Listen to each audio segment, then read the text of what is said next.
I would say like I almost like just died first before like anything happened. There's not much you can fear once you pretty much face death. It's been a couple times where I've been close to, you know, dying, not just of hunger, but just in bad situations that I've been in.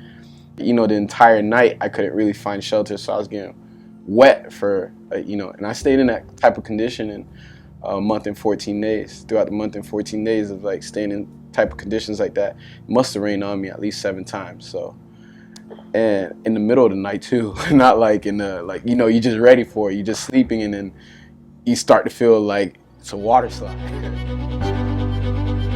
Come on, let's go, keep pushing, come on, faster. You got it, come on, let's go.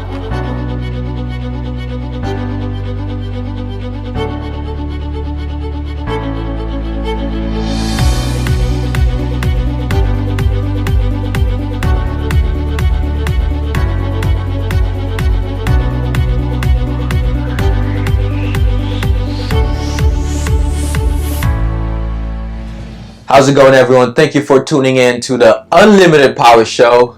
So with this show, I bring powerful people with powerful dreams. And one thing that I say is, I do not introduce anyone to the show because I believe that everyone have the unlimited power to achieve what they want. And if they can do that, then they definitely can introduce themselves. So Ralph Lewis, why don't you give us a quick introduction? My name is Ralph Lewis. I'm from Boynton Beach, Florida, and personal trainer and also a health and fitness director now.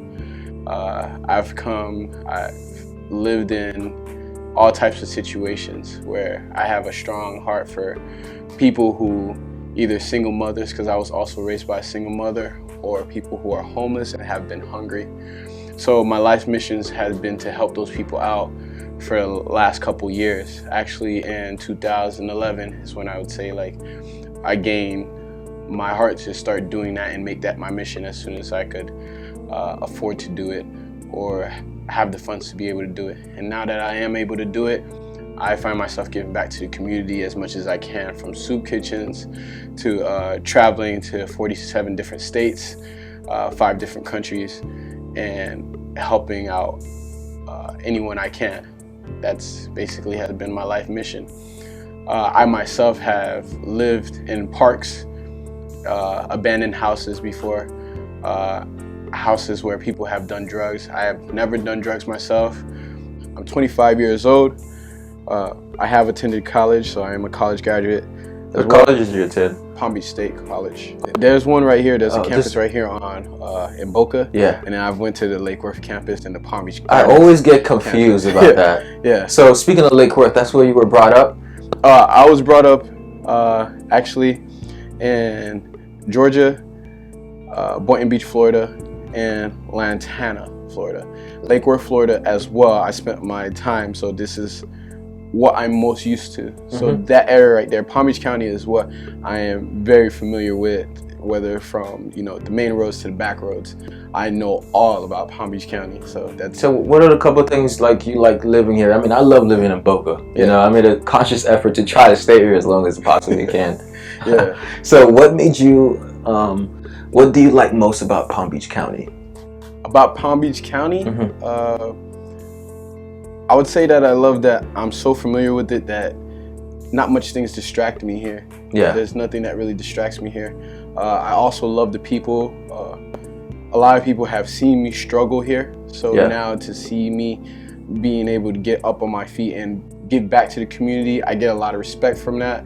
And I also get a lot of people who team up with me as well. So I can't forget to say that I can't do this on my own. A lot of people from Palm Beach County have teamed up with me, whether they live in Lake Worth, Florida, Boynton Beach, Florida, Delray Beach, Boca. Yeah. We have me and you teaming up, Palm Beach Gardens as well.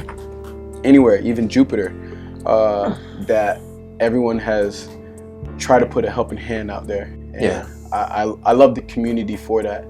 And also, you know, I'm not the type of person who loves the beach during the days. Why you don't like the beach during the days? Oh man, I got my fair share of tan. You know? Oh, okay. I got a 25 year Well, tan don't you know it's black is in? Yeah, black is actually it's in, brother. It's in, you know. So you know, Black get Panther. that tan. Get that tan. Well, I could attest that chocolate is in. chocolate is in. Yeah, especially if with those biceps. Oh man, How did you? What size are those, bro? I'm not sure. They're huge. I'm not sure what size they are, But they're pretty big. Yeah. So how did you get into sports? You know, how did you transform your life this way? Fitness in general itself was a gateway out for pain for me. When I was going through everything that I've been through, I found myself like needing to blow off some steam. And you know, as we were walking up here, I was just letting you know that I ran track as well. So track was something that I ran, and running was something I was really big on. But then I got introduced to the gym. So let's talk about track. Track, what did you run? 400 hurdles actually, and then 110 hurdles. The 110 hurdles. Yeah, and then long jump. I'm a long jumper. So I ran track. Yeah. I was a long distance runner. In track, we didn't get much respect. Yeah. But we had it hard. But if there's one thing I knew, is that the only thing I had to worry about tripping over is some guy crossing over because he's an asshole. Yeah. I never had to worry about slipping on a hurdle. That's the worst thing you could ever do. I'm sure you've done it. I've actually hit the hurdle before. Yes, I have. I've hit the hurdle before. I got injured from hitting the hurdle before. That trap gravel is not as soft as it looks. When you hit it. So it smells nice though. Yeah, it smells nice. Yeah, I definitely got a good smell when I hit the ground first. So I smelled it pretty nice, you know. I got a close up on that. Back to fitness. I got into the gym, and it was a gateway out, you know. Just every morning I was able to work out and just blow off some steam. And every night I was able to work out too and blow off some steam as well.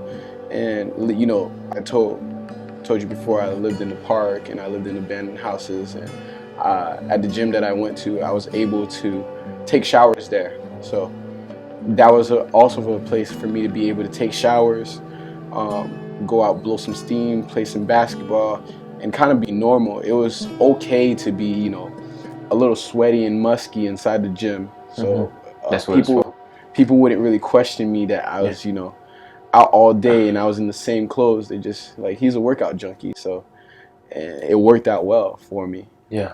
Being able to have somewhere to shower, you know, they had soap, so it was all in one membership. All in one membership. All in one membership. Yeah. I like that. You know, fitness it's not just a gateway. It's not just a segment of your life. It's a religion. Yeah. You know, and not in the sense of like your fitness. Like, no, it's just that you have to have such dedication to it, and at the end of the tunnel, it makes you grow so much, and there's just so many components to it. I remember you telling me that you hosted a group workout for free. Yeah. And that you spoke to how many people? I would say I spoke to about I've talked to about 10,000 people, I would say. 10,000 people? Yeah, 10,000 people. So what gives you the drive, ambition, and will to want to go out there and talk to people? In Boca, there's some bougie people. Yeah. I'd be like, hey, you want to find out? No, okay, get out my face. So how have you not lost confidence and just, I'm gonna do this? There's not much you can fear after. I would say like I almost like just died first before like anything happened. There's not much you can fear once you pretty much face death. There's been a couple times where I've been close to, you know, dying, not just of hunger, but just in bad situations that I've been in. Not that I've wanted to be in a situation, but just because of how people see me, you know. And that's something that made me want to get big as well, to grow these muscles. Because when I was a tiny guy, not to say that people picked on me, but it's less respect, you know. Yeah. Especially if you're poor, you're broke, people don't feel like you're going anywhere. It's easier for them to target you and feel like they can take whatever they want from you. I didn't want that to happen to other people. Talking to people too has always been something that I've always been passionate about. Like, I've always wanted to talk to people. I've always wanted to reach out to people. I've always wanted to give back to the community. It's just no one was listening. And not to say no one was listening, because somebody did give me a shot. And then once that person gave me a shot, I took it, you know. Yeah. Thank you guys so much for coming in today. Thank you guys for making this community so special. It means a lot to me that you guys come out here and do all this, especially for something I wanted to do for the community for so long. I can't do it without you guys. You guys are my following. You guys are the one who make this happen. Without you guys, I am nothing. So I need fans. I need community. I need friends. I need family. Always showing up to stuff like this. This is a positive thing. It's not so bright, just in case you've been from the city of Boynton before. You've been in Florida, somewhere south of here, Fort Lauderdale, wherever you're from. It's not always the bright side of things, especially those who know me. I wasn't always on the bright side of things. I didn't always do things the right way, but I started doing things the right way, and I got life together, and as soon as I got some type of success, I chose to give it back to the community. And I made it, but it's hard. You get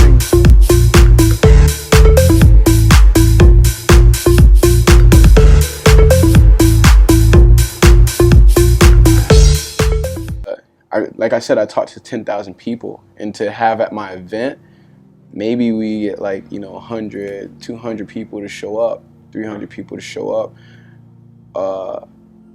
but that's out of like 10,000. So you can just imagine how many no's I get in there. Like people who automatically just tell me no, and I'll go back to them. I'll never show them hate or anything. I am a God-fearing man as well, so I don't believe in retaliation. I don't believe in hurting people. I don't believe in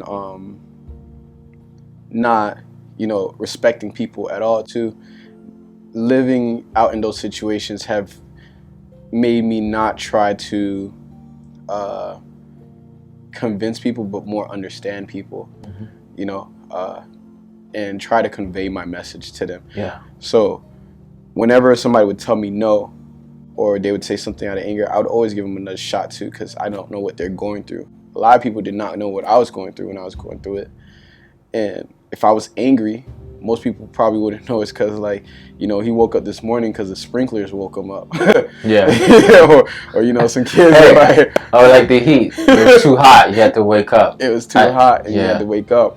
Or the entire night I couldn't really find shelter, so I was getting wet for, and I stayed in that type of condition in a month and 14 days. Throughout the month and 14 days of staying in type of conditions like that, it must have rained on me at least 7 times. So, and in the middle of the night too, not like in the you're just ready for it, you're just sleeping, and then you start to feel like it's a water slide.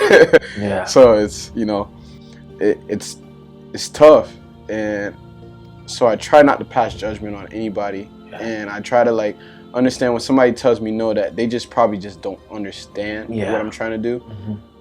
Also, now, not to say that we were good or bad before, but we did have a reputation as people with color or black people not to have such a good reputation, and especially in the Lake Worth area, Boynton area, there's a lot of troubled kids. I came up with a lot of troubled kids. A lot of kids that I know is not, some of them are not doing good, some of them are dead, or some of them are in jail or wherever it may be.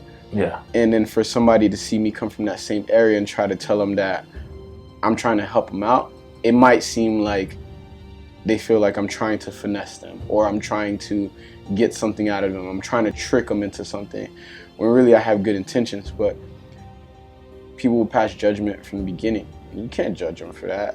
I don't mind because of that. I just feel like as soon as they understand me, then they'll join me. But sometimes you can't get them to understand you in the beginning.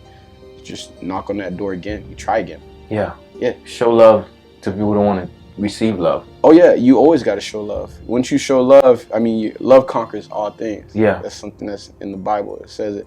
Love conquers all things. So you just don't show hate. There's never been a time where people hate or show another hate to somebody else that things come out on top. Somebody ends up losing, And in love, you might think you end up losing, but I think it's more like a lesson if you're showing love.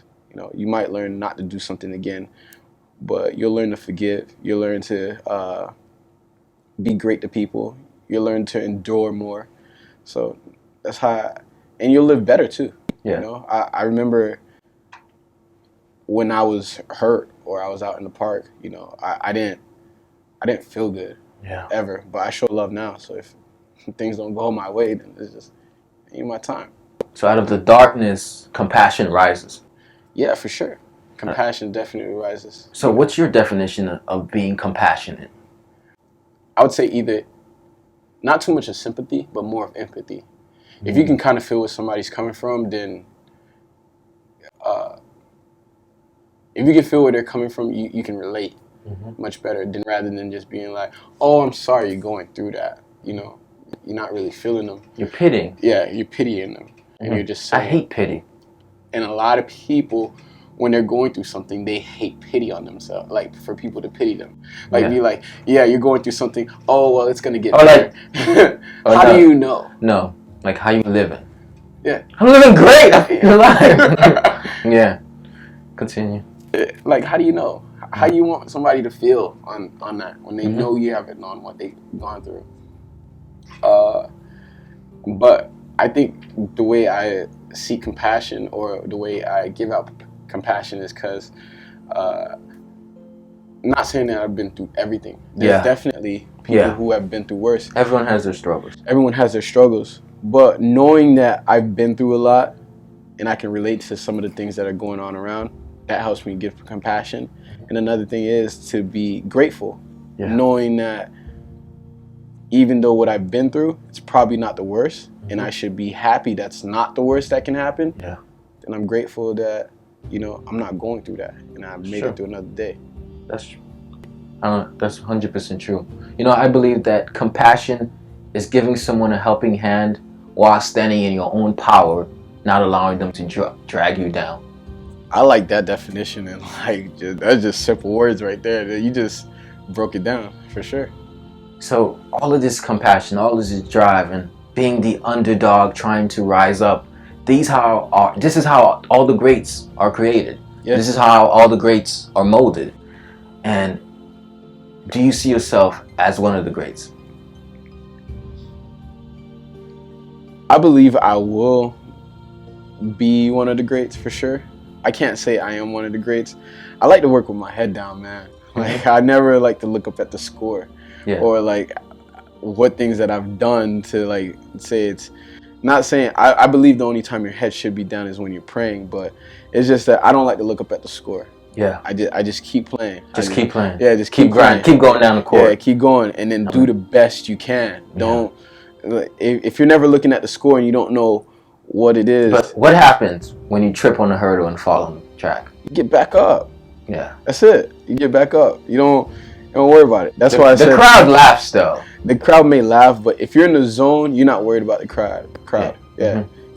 When you're running track, the last thing, you know, when you're looking at that finish line, or you're looking at in fact, in track, you're not even supposed to be looking at your opponents. You're supposed to be just going forward. Just going forward. Yeah, just going That's forward. how I run. You're supposed to be going forward. You're not supposed to be looking to the side to see how fast is he going, how fast is he going.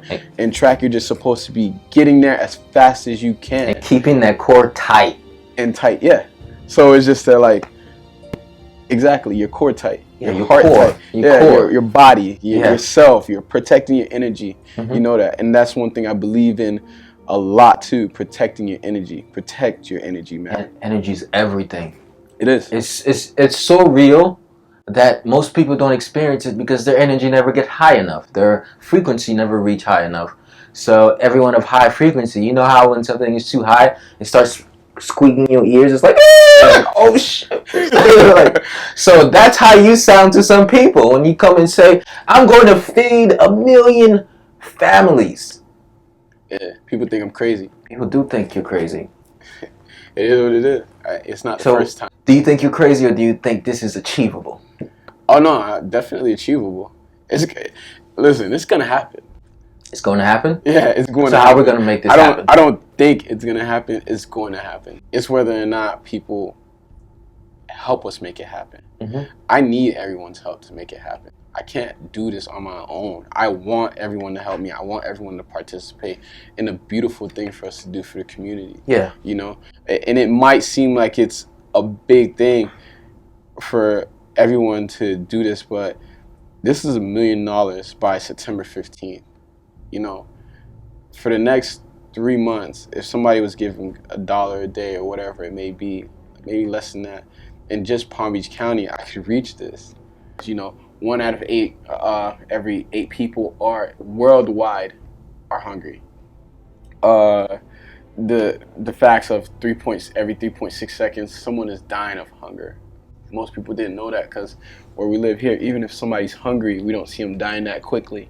Yeah. But around the world, there's people who are dying that quickly. People who sometimes don't even know the facts of it. It's just, I hear people say, hey, you know, I want to go to Dubai. But, you know, people did not know there's 2 sides to Dubai or 2 sides to Brazil, where there's like a really nice side. Yeah. And then there's a really side there where it's just that like cameras don't even go there. No one cares. Go to Miami and find that. Yeah, go to Miami and find that. And it's just, you know, you go out to the clubs or to the strip or something, and then you make one turn. Yeah. And then like, oh shoot. There's people like, you got to duck. Yeah. Laying on the blocks for miles on the ground.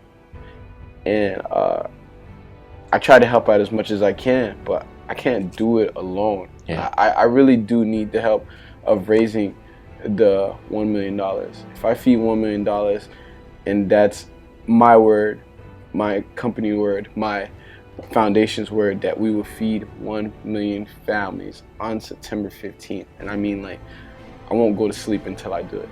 That day, I'm feeding 1 million families. And I need as much volunteers as I can have. How do they volunteer? You just contact me again through the website. It's called marchforhunger.com. Okay. Marchforhunger.com. The number 4. And it's either the number 4 or you spell out the word 4. You know, post. Like 4. Yeah. March for Hunger. And it is a nonprofit organization as well. The 501c3 is on there. The EIN number is also posted on there. And if you send any type of money, some type of cash on there, you can go click on the tab where it says Heroes, where you can actually see yourself, you know, just donating the money and how much money you just donated, and it shows up. Everything is completely transparent on this website. Transparency is everything. Because that's one thing, you know, I believe in too. I don't like for somebody to tell me something's happening and I can't really understand if it's happening or not. Yeah. So that's why I made it a March for Hunger. We've made it a March for Hunger. It's me. It's not just me. It's me and the team. But for everyone to see, you know, on September 15th, to hold me to my word and come out there and actually see us passing out the food and giving out the food, to actually see, you know, the $1 million, what work it's being done, and see actually $1 million worth of food being passed out. In fact, more than $1 million worth of food being passed out. I don't hold nothing back from nobody. It's not going to be, hey, you give me $1 million here, and then you wonder, where did my money go? No, September 15th, you will see exactly where your money goes. You can feed 5 families, 4 families, just a family. Just try to help.